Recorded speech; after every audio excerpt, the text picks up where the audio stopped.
What's the most childish thing you've seen an adult do? Story 1.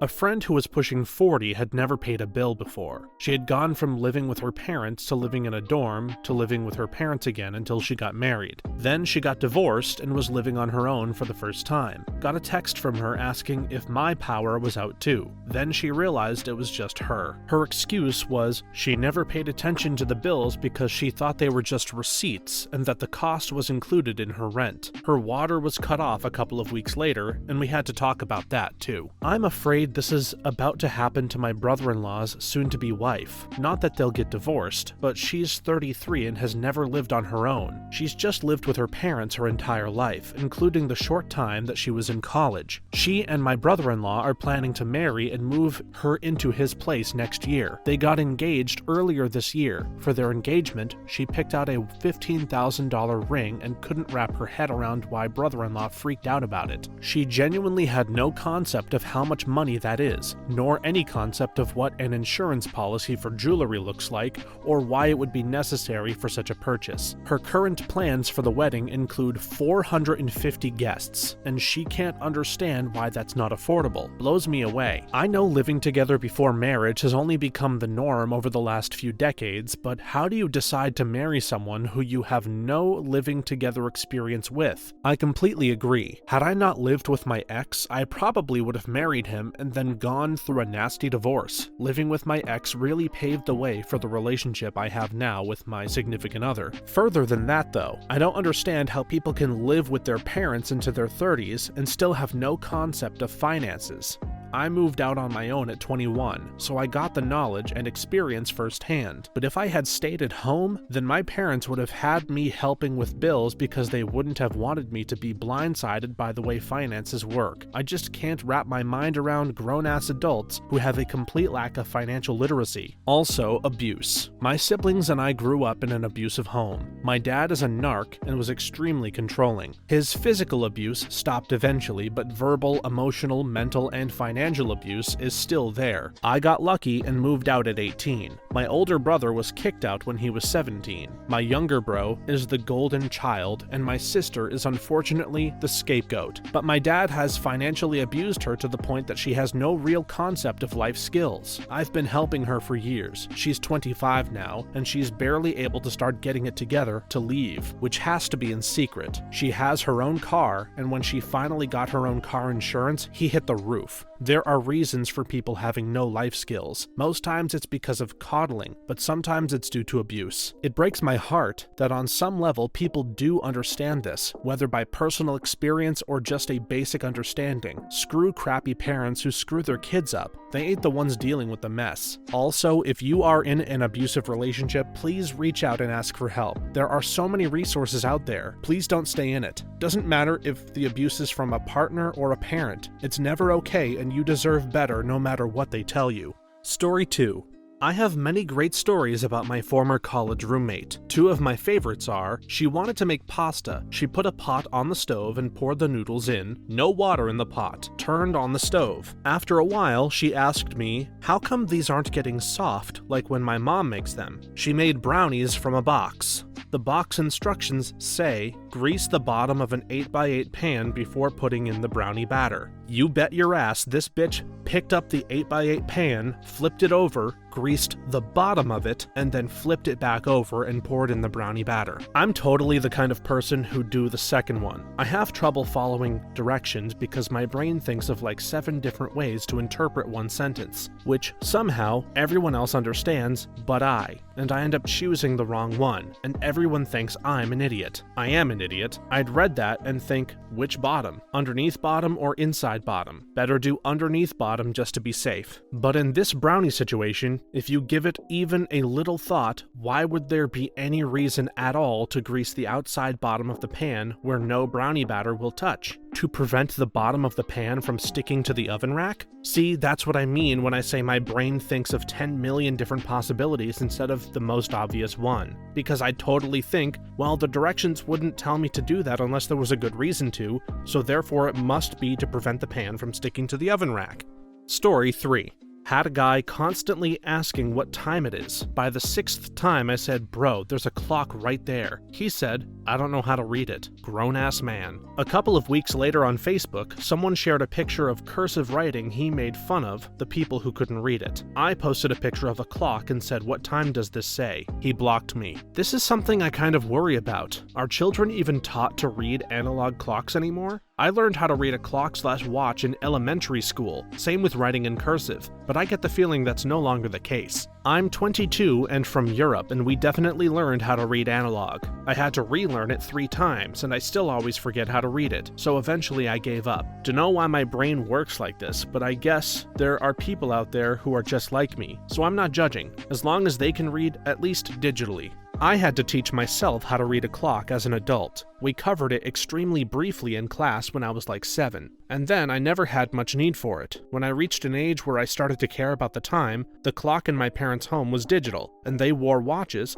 so I could just ask them. In school, I didn't really need to know what time it was, as I could just keep track of it by the subjects, the bell, or just by what everyone else was doing. Later, watches were replaced by cell phones, so I started to have even less of a need to learn it. Finally sat down one day and learned how to read a clock. It took me about 5 minutes, most of which was spent Googling it. I'm 36, learned how to read an analog clock in school and all that jazz. As with you, I've never really had a need to know exactly how to read an analog clock down to the minute, and just sort of shuffled the knowledge aside in my mind. If I did need to read an analog one, I could if I looked at it for a moment, but not at a glance. Then I bought a wristwatch that had an analog face with a small digital readout below. I used it to train myself to know the time at just a glance. Now I have my grandparents' grandfather clock in my living room and would rather look at it than a digital clock. Story 4. My friend in college once lamented, "Ugh, I have to pee, and I just put a tampon in like 5 minutes ago. I hate having to pull them out dry. Also, it's such a waste." Her mother taught her that there is only one hole down there and peeing with a tampon in is not possible. It will mess up your bladder. Took a lot of me showing articles and diagrams and answering questions to convince her there are indeed 2 holes. She peed while the tampon was still in and called her mother in utter shock to share the good news. To be fair, I thought the same until I was 15, not because my mother told me, but simply because I was never educated on my own anatomy. A friend of mine said something about why I didn't wear tampons. I asked how she peed with one, and she informed me of how wrong I was. Of course, my mother did accuse me of shoving both her money and trust up my vagina when she found out I was using tampons, but that's a whole other thing. I used to work at a behavioral health hospital with kids and teens. I was once taking 2 girls back to the dorms to use the restroom. One girl, about 15, asked me if I could get her a tampon, and basically said the same thing about having just put one in, but now had to pee. So I explained the anatomy and pulled up a very strictly educational diagram on my phone to show her the location of the bladder and uterus in relation to the urethra and vagina. She did not entirely believe me, so I told her to try it if she wanted. She came out of the bathroom and was shaken. She started going on and on about how she had never been taught that and couldn't believe no one told her. To be fair, I didn't learn it until about her age either. Sex ed in the US, particularly in the South, is a joke. Story 5. I had a roommate at university whose cooking method was to put baked beans in a Tupperware, seal the lid, and turn on the microwave. When the lid pops and explodes beans everywhere, they're cooked. In light of that, I'll share another story of his cooking methods. One time I came home to find the oven on and smoking a bit. Opened the door to find what was an entire lasagna bubbling on the bottom of the oven. He bought himself a frozen lasagna. Step 1, remove outer packaging, and step 2, place on middle tray of the preheated oven. He literally thought that the outer packaging was anything outside of the lasagna, so he tore away that shell that the lasagna cooked in and placed it straight on the rack, so as it defrosted it just fell through the rack and all over the oven. Just a general follow-up, the majority of my friends, male and female, left their homes clueless about cooking and food. It would turn out for me that my roommate's girlfriend was a traditional Greek. She taught me way more in 2 years than my parents ever did. Going grocery shopping with her was actually fun. We'd pick out jar sauces, frozen meals, and other things just to have her flip out in the grocery store about what a grievous sin it was because it was so easy to make things from scratch. In response, I have made sure my sons know how to cook, ferment food, bake bread, and all the stuff I wasn't taught as a kid. And they've participated in the kitchen since before they could even reach the counter. Elena was so good that future girlfriends of mine would be so impressed with me and so disappointed and shocked when they ate at my parents' where the food was always just a bland slab of meat with boiled vegetables. Girlfriends would always ask where I learned to make so many things, and I'd always credit Elena. To this day, I tell my sons that Elena taught me how to do this or that, and they are always surprised she taught me how to exist in the kitchen while only being my roommate's girlfriend. Elena is a saint. Super a-hole thing I used to do in college: put an egg in a friend's microwave and turn it on. I would always wait until I heard it pop so I could turn it off right away, but the egg would cook just enough before it popped to firmly adhere to all 6 sides of the microwave. It was extra dumb in hindsight because I'd usually clean it up later myself, but I still thought it was funny to do because I am a moron. An old coworker who became my best friend for a while tried to microwave a Tupperware of food with a fork in it. Thank God I was there and stopped him. I was like, "Billy, what the fuck? How am I just teaching you about this 25 years into life?" He was from Germany, but I don't think that had anything to do with it. He is gay and obsessed with black men. I think of him often these days and hope he's out there with the love of his life protesting for equality. Story 6.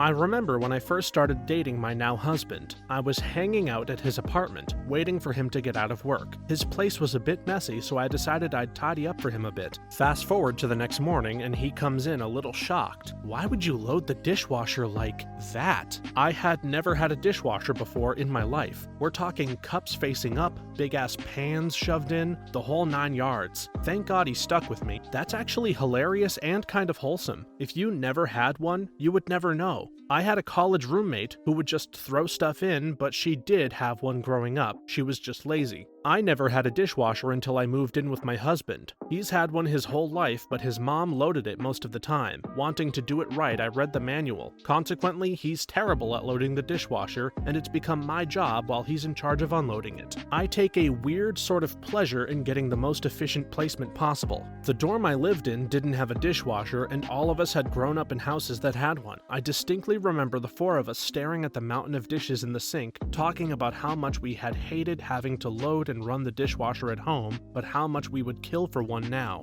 A few years later, I was renting a townhome with 2 roommates. After maybe 2 months, I noticed that they pretty much only used paper plates, plastic cutlery, and disposable cups. I asked about it one time and mentioned that they were welcome to use the dishes, glasses, silverware that I had, thinking that maybe they weren't comfortable using my stuff without explicit permission. One of them looks at me and says, "Dude, we just don't want to have to do dishes all the time. Mike, we've got a dishwasher. Just put them in and run it when it's full." I was able to see the switch flip on for them as they realized, "Oh crap, we do have a dishwasher." Story 7. 19-year-old dude. How do you cook a fried egg? Gave him instructions and left him to it. Came back a while later to ask how it went. Fine in the end, but it took a few attempts because the yolk kept breaking. What do you mean it kept breaking? Well, I kept throwing them away because I thought breaking the yolk made it poisonous. Once again, he was 19 years old. Reminds me of when I was dating a 19-year-old dude. I explained that eating raw nuts is healthy, so he bought a bag of peanuts. He complained 2 days later that he was going to stop eating them because they upset his stomach. So I got a free bag of peanuts. Yay! He was stunned when he saw me shelling them and eating the nuts, because he was eating shellfish and all, for 2 days. Surprisingly, it did not end well, but I got a lot of terrible sex and dumbass stories out of it. I lived with a girl who heard a news story that Teflon frying pans could cause cancer. The story went on to say that carcinogens were created at 1000 degrees, which was an impossible temperature to reach using a domestic stovetop. I got home the next day to see all of the eggs were used up for one omelet. It was still in the pan, except the middle had been scooped out. She was actively trying to avoid getting cancer by not eating the food that was touching the Teflon coating. I know a guy who used to think bay leaves were poisonous. He thought they were okay to flavor food, not poisonous to eat. He used to joke that restaurants were trying to kill him if they forgot to remove it in the final dish. No, dude, the worst case is you will choke on it. They should remove the bay leaf, but it won't kill you. Story 8.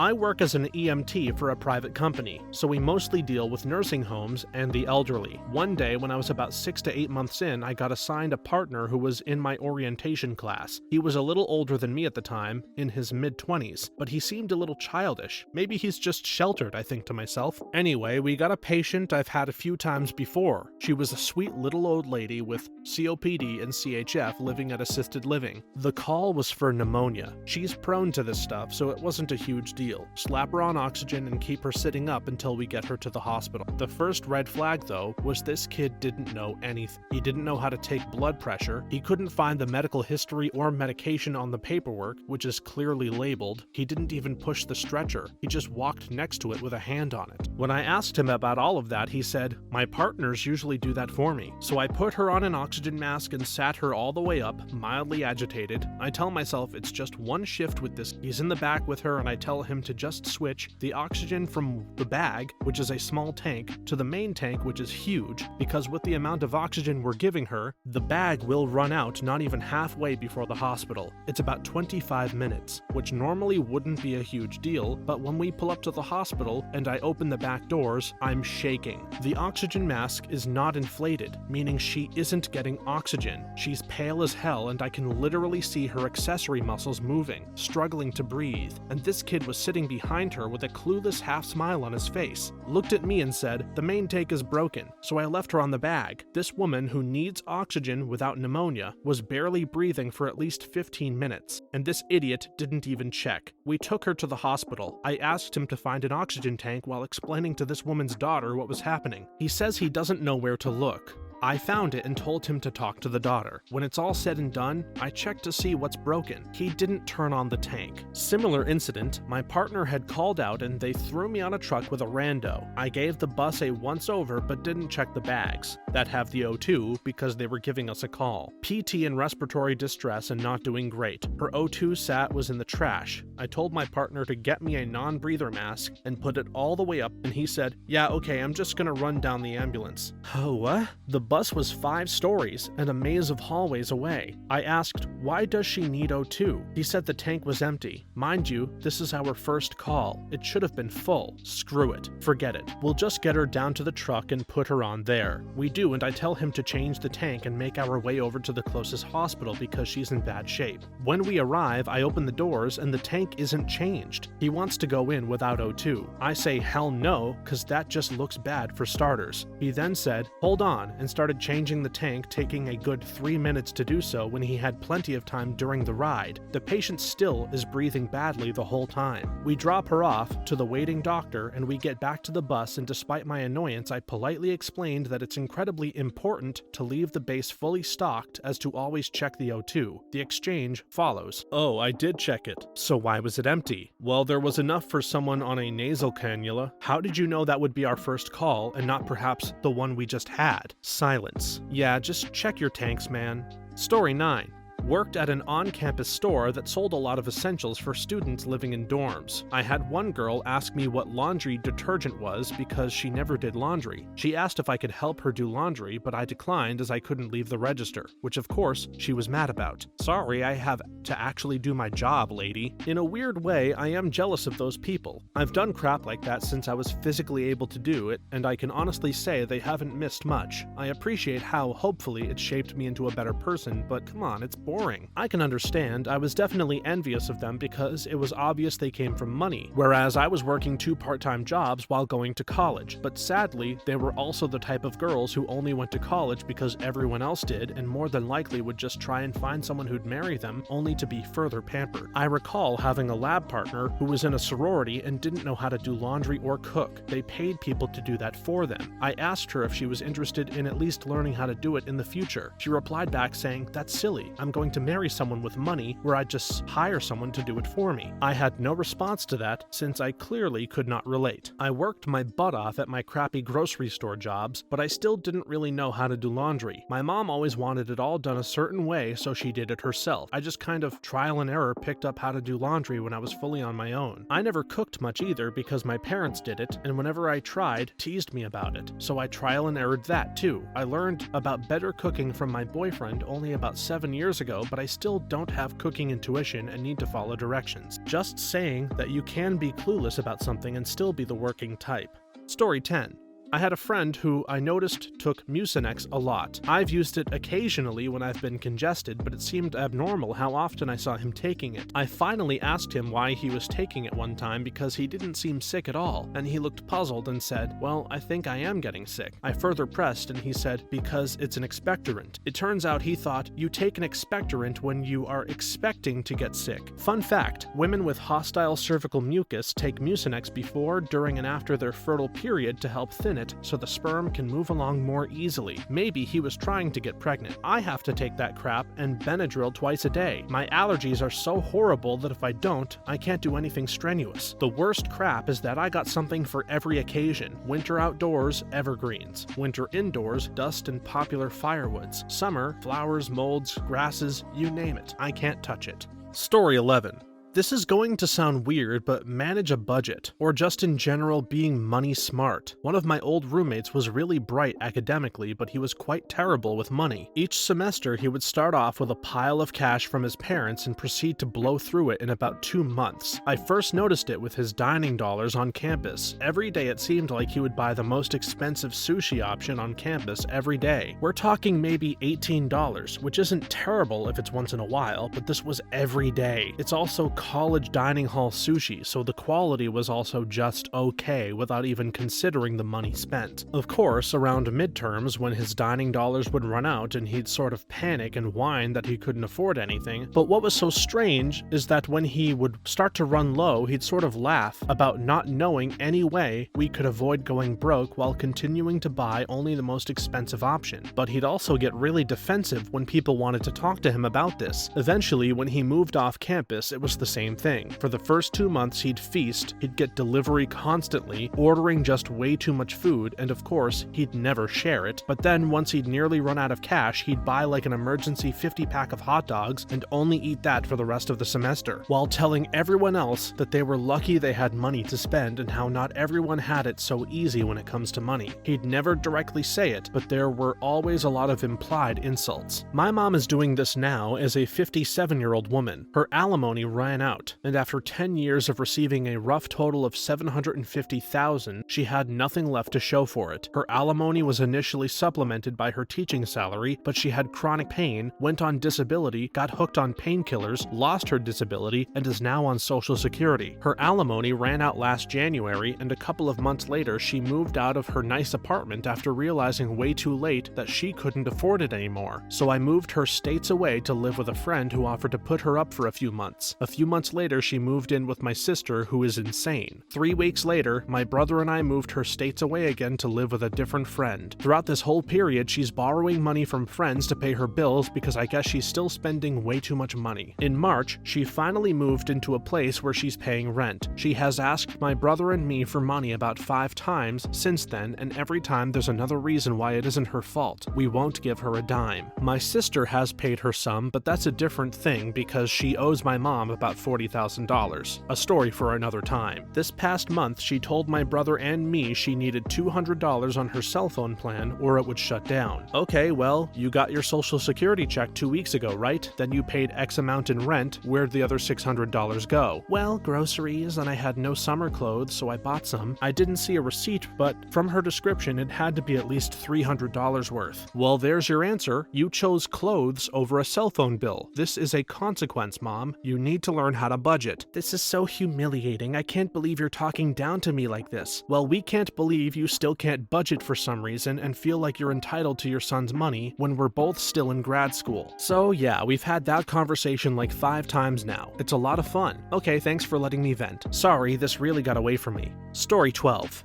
My girlfriend, now wife, put a pan of oil on too high of heat and it hit the flash point and caused a fire. She freaked out and went to get a large thing of water, so I stopped her and tossed the pan lid on top until the flames went out. Then she asked me why I stopped her. I was very thankful that I was there the first time she had a grease fire. Not only could she have hurt herself, but it was in a college dorm and the whole friggin' place could have gone up. I had a grease fire not long ago. I was cooking away and the pan went alight. I was holding the pan handle. bottle. I didn't know where the lid was. I casually called my wife. No response. Called again. She replied that she was just finishing something. I was still holding a pan of fire before casually walking past her through the front door and placing it on the drive. In my head, I felt like minutes had passed, but it was probably only a few seconds, and my wife mocks me for how calm I was carrying a pan of fire casually through the house.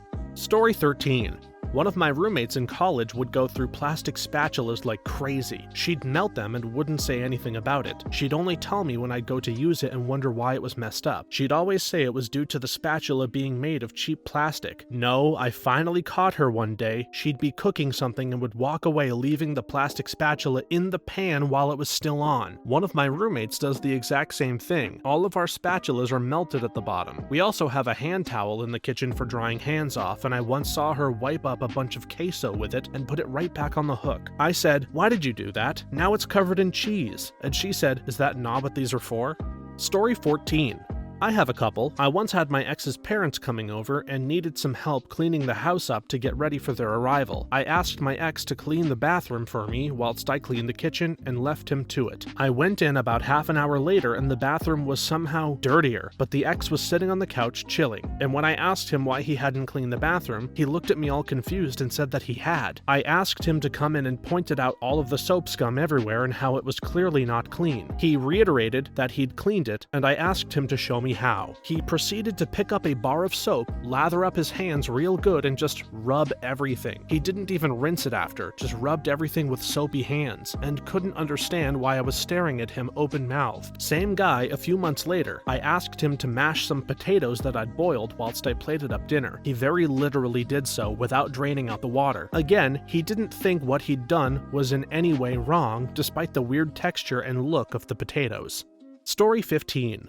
I guess we were still in high school, but we were 18. Me and my buddy Ferris were just getting into going to the gym. We went with Ferris's friend, Tom. After working out in the changing room during some small talk, I saw Tom pulling on a shirt. Tom put the shirt over his head, but didn't put his arms through the sleeves. He managed to pull the shirt over his torso so that it was adequately on before wiggling all about and bending his arms in odd ways to get them into the sleeves. I didn't take much notice of it at first, the first few times, but after a few months, it was apparent he did this every single time. Tom didn't know how to put on a shirt, at least efficiently. Eventually, we asked Tom why he put his shirt on like that, and he said something along the lines of, "Wait, what? Don't I do it the same way you guys do?" I guess he had never really thought about it before. Story 16.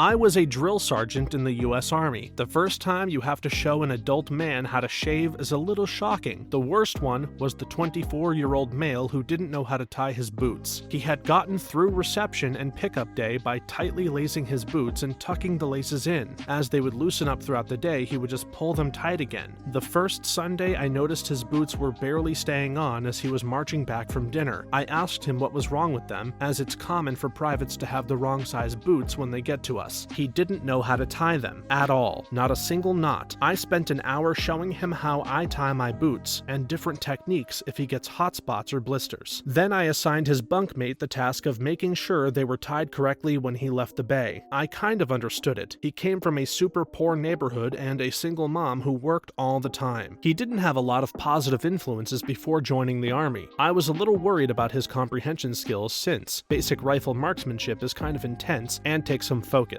But he did well. I was very happy that on family day he had his low quarters tied and was proud that he had learned so much. Thanks for watching until the end. If you have a similar story to these that you would like to share with us, please leave it in a comment below. If you enjoyed this video, please leave us a like and subscribe. For more videos like this one right now, please stop by our channel. Thanks again, and see you next time.